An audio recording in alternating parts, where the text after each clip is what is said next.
What's up, everybody? Welcome to the Redendron show in this beautiful place here, sponsored by Any Taxi. Today we have Raul Jeremiah, who is known for his unconventional standards of teaching science, which involves interactive sessions, games, and hands-on experience for the students who are learning science. Can you tell us a little bit about the work that you're doing? I started out my institute after my graduations. It started with few students, a couple of students. I never thought, the conventional method of teaching was the correct way of teaching. So I experimented on few students, which turned out to be quite well. And now I have a bunch of students, and my place is quite small to accommodate them. I have been running around to get my institute registered, and hoping that when it gets registered, I'll have more students and number of faculties teaching in the same method I've been teaching this far. So currently it is only you who is running your Yes, institution? exactly. Okay, so what are the different methods that you implement in your institution? I like when the students kind of engage themselves in the learning process, Okay. Gaining the first-hand experience themselves. It's not only about teaching, it's about letting them know something, because when you see, the kids are actually curious about knowing something. Okay. And if you cannot quench the thirst of curiosity in them, they will remain thirsty for the rest of their life, and they start on something different. The course changes, you get dull, you get bored. So what I do is I retain the curiosity by engaging them into activities like mind mapping games, which I use to teach mathematics, and I use this technique called Feynman technique, Feynman, which is by letting the students act as the teacher.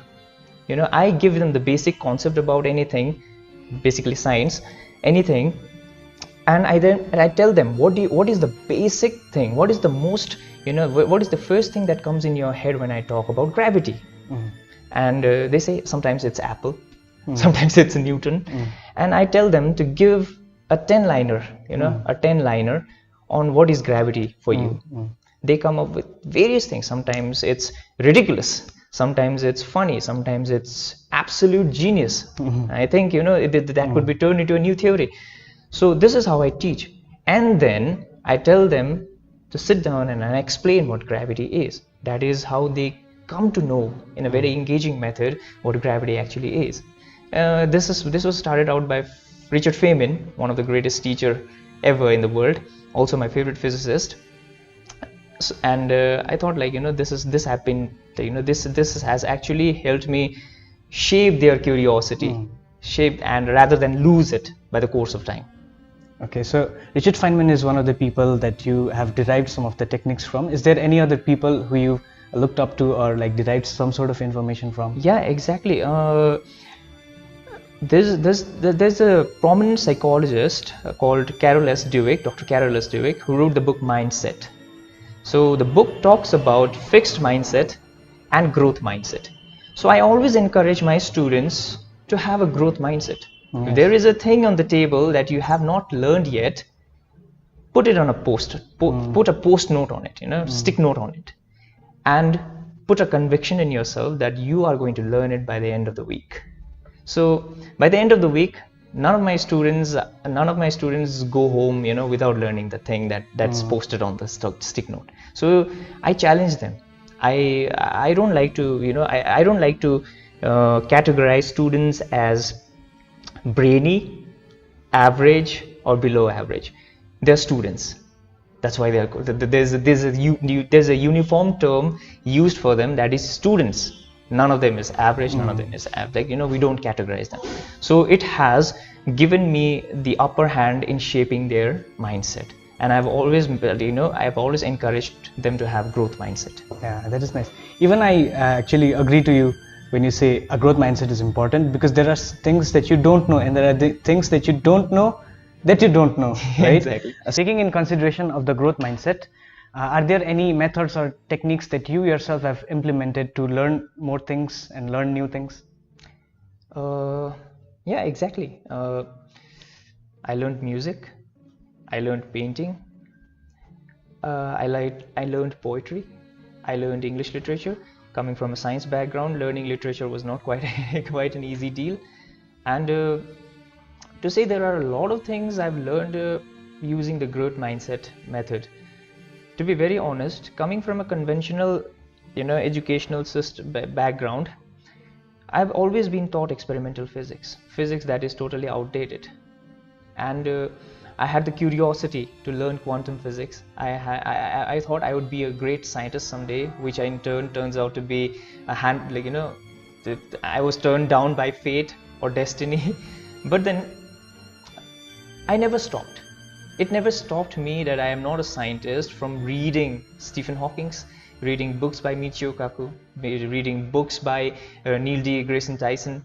So there always has to be a drive in you to learn new things, and to learn that drive is always fueled by the growth mindset.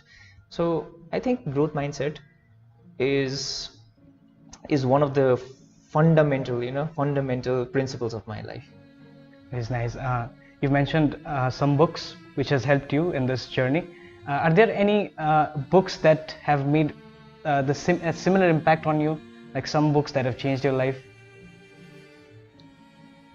To put it in a different way, what are the books that you have most gifted? Okay, so if there is a person I would like to gift, a book. The book would definitely be Thus Spoke Zarathustra by Friedrich Nietzsche, which talks about a guy called Zarathustra. It talks about the cultural constructs of the world, and actually the only reason I really like the book is there is an incident where Zarathustra is actually taking a walk taking a walk, and suddenly a demon whispers in his ears. Let's just put ourselves into that situation. If there is a demon that whispers in your ears, says that if you have to live the same life you're living right now, with all its trials and sufferings and miseries and joys and whatnots, again and again and again and again, endlessly, would you curse that demon? Would you curse that devil? Or would you, jump in excitement? Or would you get, enthralled and, happy about the fact that you get to live the life you have right now again and again? This concept is actually called amor fati in philosophy, to embrace the life you actually have. It kind of hit me, and I want everybody who is a reader, I want every person in this world to accept their fate, because only by accepting our fate there is salvation, there is an option to overcome ourselves, and without overcoming ourselves we are not by the anxiety of not living up to our potentials. Amor fati, right? To love your fate. Yeah, not just to love it, but to embrace it. Yes. This kind of reminds me of this story in a book by Albert Camus, The Myth of Sisyphus. And a man must be, even though how much meaningless a task is, like one must imagine Sisyphus happy, right? Yeah, exactly. So are there any other philosophies that you look into other than the nihilistic views? So Sisyphus, there's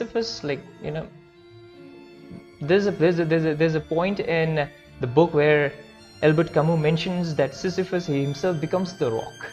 Okay. So I went quite deep into that words. How can one become the suffering himself, the boulder himself? And then I realized that Camus is actually trying to point to the basic fact, the basic tenet of his philosophy, that is, life itself is a suffering. Yes. That is why suicide is a problem. Yeah. Suicide is a problem because life is a suffering. So basically, to avoid life, there are two basic methods, like two fundamental ways of avoiding the miseries of life. Either by philosophical suicide, as Soren Kierkegaard says, by converting yourself into a faith that gives higher meaning to your existence, like Christianity does. So once you have that higher purpose in life, coming from a different source, a higher deity, you get a meaning. That is a philosophical suicide. And then there's physical suicide, which Camus talks about, which is killing yourself. So to avoid both, there is only one way to avoid both, and that is by becoming the boulder itself, letting your life become suffering. You have a meaning, and that is suffering. It kind of reminds me of Buddha.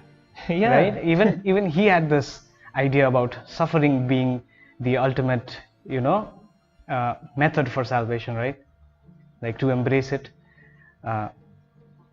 So there must have been times of hardships. Are there any like favorite failures? Favorite failures. Yeah, I like that one. Favorite failures. Oh, okay. I would say there are a lot of favorite failures. Back in 2015, I had to drop mathematics. Because I was terribly ill, and then due to some financial crisis, I could not continue my studies. So, and then it could have been the end game for me. But then I realized that there are so many options in the world lying right in front of me. There are opportunities, and something hit me. I took up literature. I don't know what was going around my head. I took English literature, and then the moment I took literature, I was introduced to various philosophers, starting with Nietzsche, and then Camus, and then Kierkegaard, and then Foucault. So it was only after taking literature I was introduced to philosophy, and I'm really thankful to that failure in my life where I could not fetch a seat for mathematics. So I'd call that my favorite failure. Okay, favorite successes.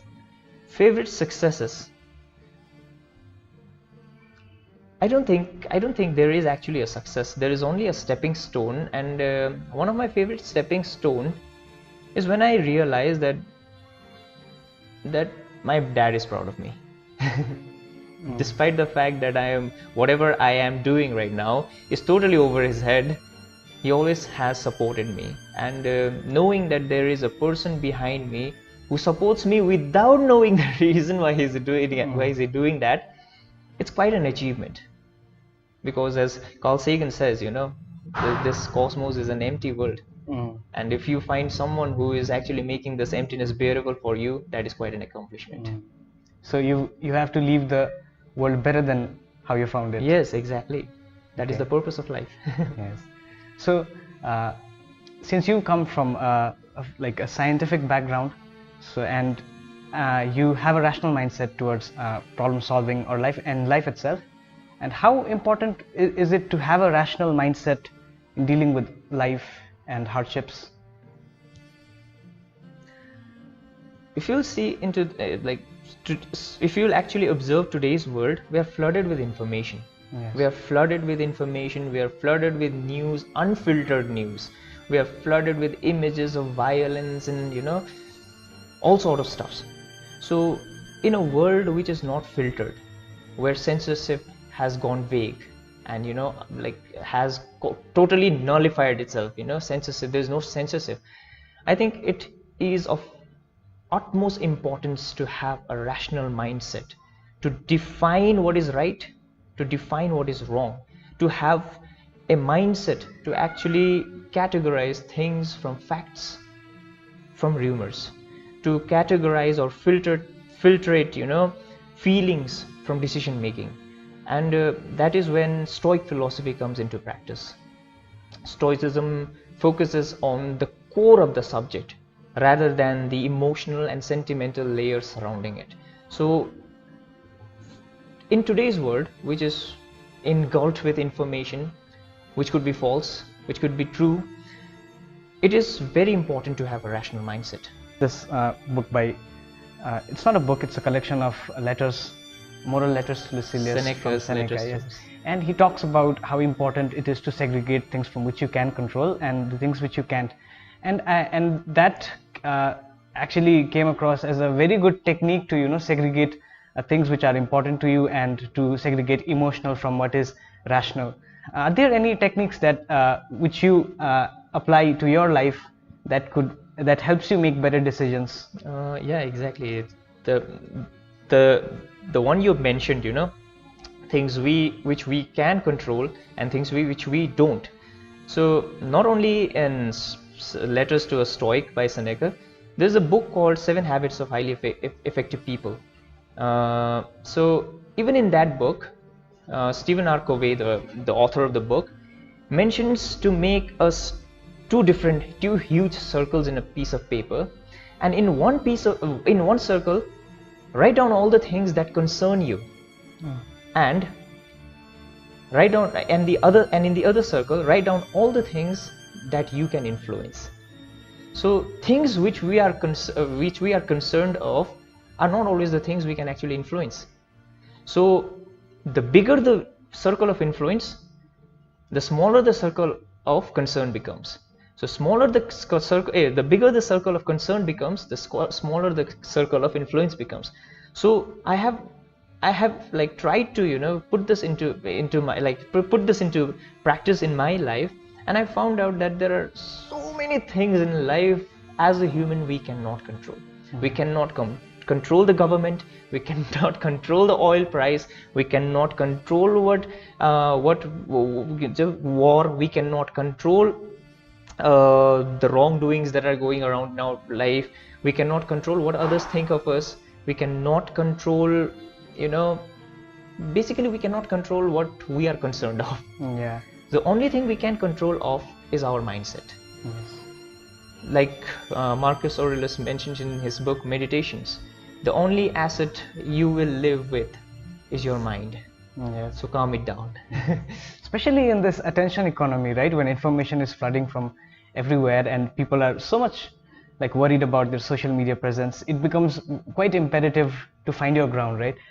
And to mention of meditations, I think journaling is a very good habit, like to implement.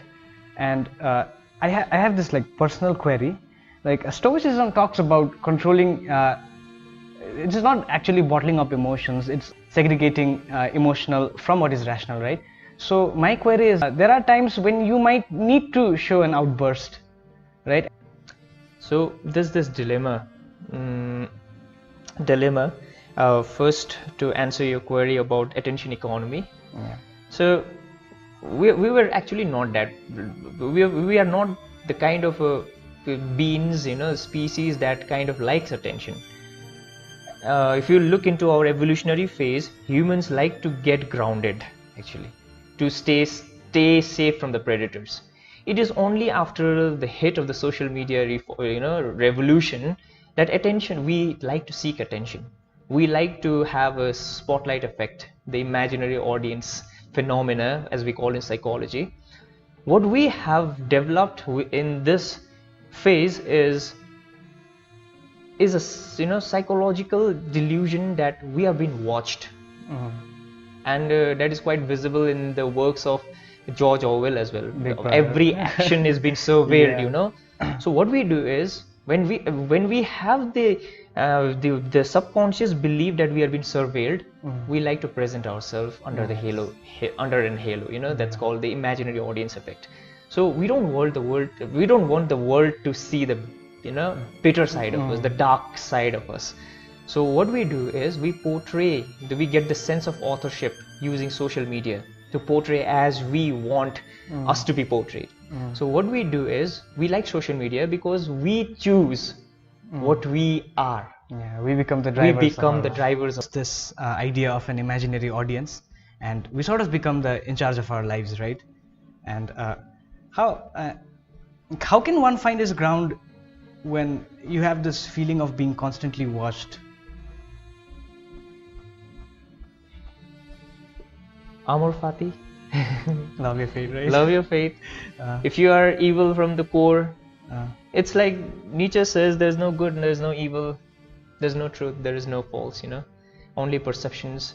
It does not matter what you are. You might be greedy for your country, but for for your family you might not be. So what happens is we have a very small area of speculation about ourselves. So it does not really need to be good or bad. It just needs to be you. So I think to counter the idea of this surveillance, being watched, and we need that necessity to portray only the good side of us, I don't think there is actually a necessity to portray the good side of us. Just embrace yourself. If you're bad, just be bad. If you're good at it, just be good at it. Yeah. Even it can be used in a different way, right? Yeah. Not every one of us want to like show the better side of things. It can be used in a better way, I think. Sort of like if you can imagine yourself as a producer rather than a consumer, like which we in Redendron do. We think of ourselves as producer of good content. So I guess it is pretty much, you know, segregating yourself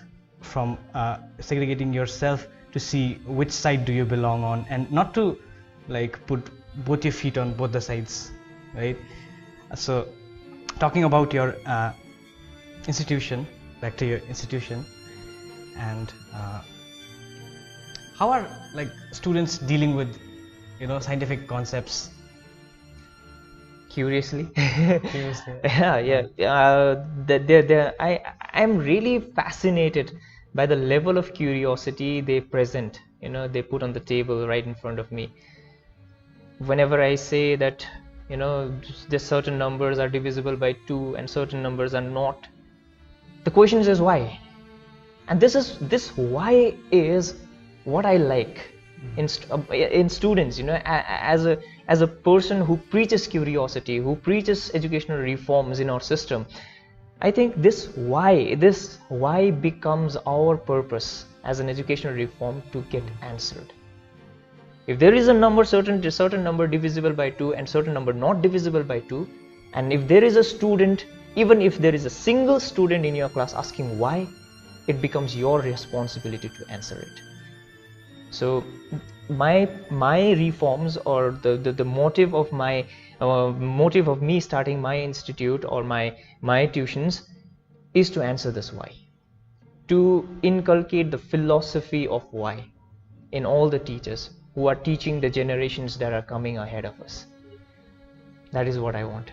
How would you differentiate yourself from the teachers who have you know, taught all through these years, and there are certain things that they might not necessarily be able to, you know, teach the students due to a lot of overload of information and like certain techniques that are going on, and I'm pretty sure a lot of students might find it difficult to understand from the teachers of the past, right? So how different is it from the teachers of the past? There's one particular difference I would like to point out is the level of the level of, you know, thinking skills. When a teacher teaches a student, he should not actually teach him from his level of perception, you know, because he's a teacher who is already graduated in a specific subject and he has a broad knowledge about the whole subject. If I'm teaching mathematics to a 9th grader, I must have to go down to that level of the 9th grader and teach him the way he will actually understand it, and not only understands and solves it, but retains it and makes it applicable in other standards of, like, you know, subject. So what I want is not my students to not only know that 2 atoms of hydrogen and 1 atom of oxygen will make water, but in case when they are given 2 atoms of hydrogen and 1 atom of oxygen, I want my students to actually make water out of it. So that is what we need. It's a basic, you know, thing everybody knows. 2 atoms of hydrogen, 1 atom of oxygen, water. But can you make water out of it? And are we doing something about it when somebody says no? That is a huge question right in my table, right in the table of huge educational, like, you know, prominent educational reformists out there in the world trying to make education, you know, better for the students to come. If there is a no on the table, why is it there? And why is nobody paying attention? How difficult has it been to implement such techniques when everyone is following the conventional standards? How difficult has it been for you to like make a landmark on this, or for you to implement this? It started with my students getting low grades at the initial phase, because they thought, you know, I used to teach this technique where the students could actually add or multiply 2 different like huge sum of numbers in just 1 line, which is a very unconventional method because we need to go through a process in mathematics. And the school teachers could actually strike them out and, you know, cut them out and say it's wrong, which is actually not, if you'll ask the calculator. So it's very difficult. It's very difficult because even among teachers, there's a perception that they think that what they teach is absolutely right, and I would emphasize the word that is absolute. But science was never absolute. Science, mathematics was never absolute. There is a constant, it's a dynamic subject. There is a constant dynamics taking place in the field of science and mathematics, and we need to embrace that. If there is a thing that can be simplified in a single line, one must not consume a lot of paper if you are to talk environment as well. So if it can be solved in a matter of few seconds, let's not take 5. As we are all aware of, there's a huge mental health crisis out here in Sikkim. And do you think, is there a ray of hope, or are there any suggestions from you for the youth? Look, observing the current environment, you know, the current social environment we live in, mental health crisis has become a huge problem. There are more depressed young people than there was ever in our state, ever before. So I think it is a phenomena that needs crucial attention from every section of the society, not just the authorities, not just the medical, you know, expertise, but also from the family point of view, from the friend circle. I think it is very hard to recognize who is actually mentally deprived of certain emotions, or who is actually emotionally downtrodden. It is very hard to recognize it. One could be very sad at a moment, you know. There is an influx of emotions in an individual, and it is very hard to pierce through that spectrum. But there is always hope. There is always hope for everything. If you are going through depression, I would say, you know, you are not the only one. Just the fact that you're not the only one, this statement should be enough to let you know that there is always hope. Yes. So there needs to be a sense of belongingness, that we are all, you know, especially in an age when a lot of connectivity, we have internet, we have social media, and then we have this idea of connectivity, and then we need a sense of belongingness, as you have said, to battle mental illness and depression. And even when there are a lot of technologies that is aiding the process of, you know, being connected with people, there are still people who feel lonely. There are people who are feeling more lonely because of social media. And what do you have to say about this? Okay, so that is quite a personal problem actually. To feel lonely, the FOMO, you're talking about FOMO, fear of missing out. So the loneliness that actually sprouts or comes out of, you know, social media segregation, or when you don't get enough attention on social media, is on a personal level. You need to tackle it yourself. There is no rehabilitation center that will actually, you know, there is no group sharing or something where you go and share, you know, I don't get enough likes and I don't get enough comments in my photos. So this is what there is a line by Nietzsche that says, you know, our bad love of ourselves, you know, makes us feel lonely.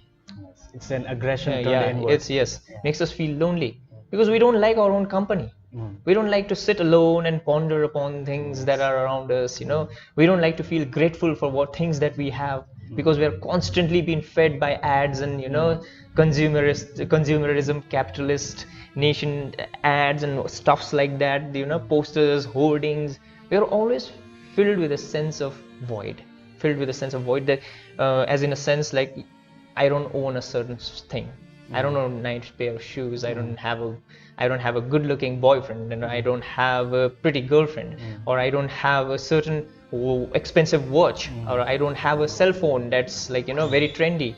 So we are always, you know, there is always a hole that is dug by our capitalist society, and to fill that void, we need to have that product.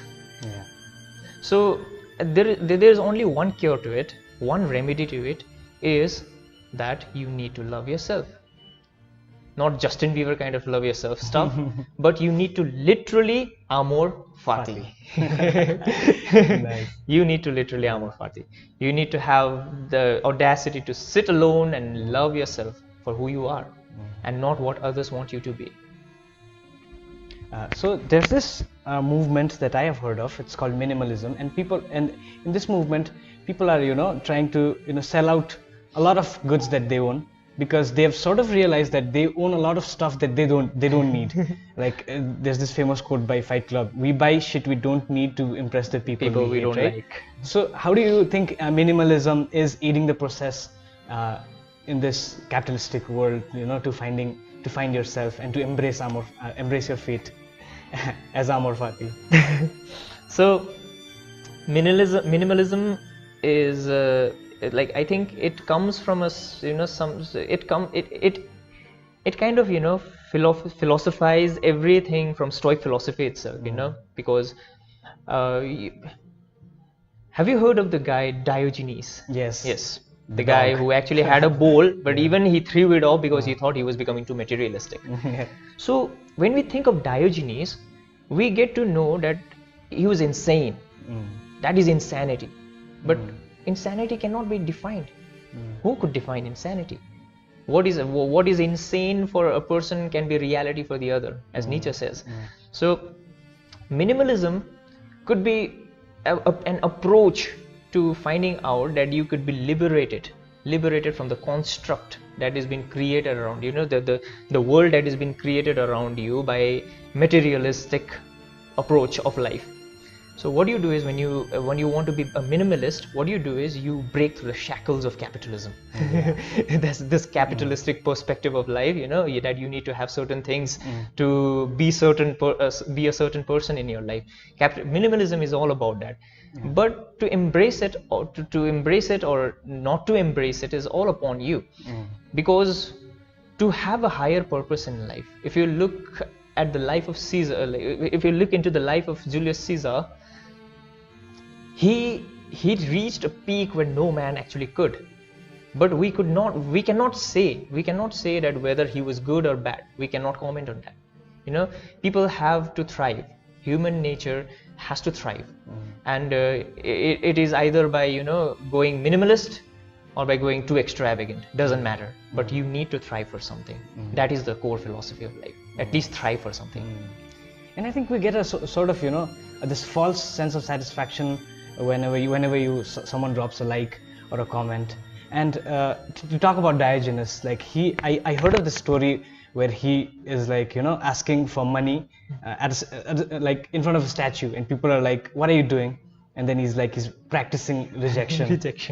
So I guess it's sort of to embrace the discomfort of not being accepted all the time. Maybe it is. And then you've said that one needs to be able to sit alone with company of himself, right? And it's very uncomfortable. And I guess it's sort of accepting the discomfort. Steve Jobs, no matter how busy he was, would always sit down for 10 minutes at the end of the day and do breathing exercise. And during that period, he used to question himself that if this was the last day of my life, would I be happy doing what I'm doing right now? This is the question we need to ask ourselves every day of our life, as a person. That if I as a person wake up in the morning, drag myself to work, which I even don't like, be in a relationship with a person which I don't even consider to be good enough for me, or is striving for something that I actually don't need, I need to sit down, calm the fuck down, and ask myself, if this was the last day of my life, would I be happy doing what I'm doing right now? If the answer is straight no for 3 times, you need to stop there. You need to change the course of your life. You need to find something more passionate than that. Yes. That's quite nice. Thank you so much for coming to our show. Thank you. It was really nice. It was really nice. If you like their work, if you like to hear more talks like this on art and culture, please hit the like button and subscribe to their channel, and please do comment. Thank you. I see the world through ice covered in ink and bleach.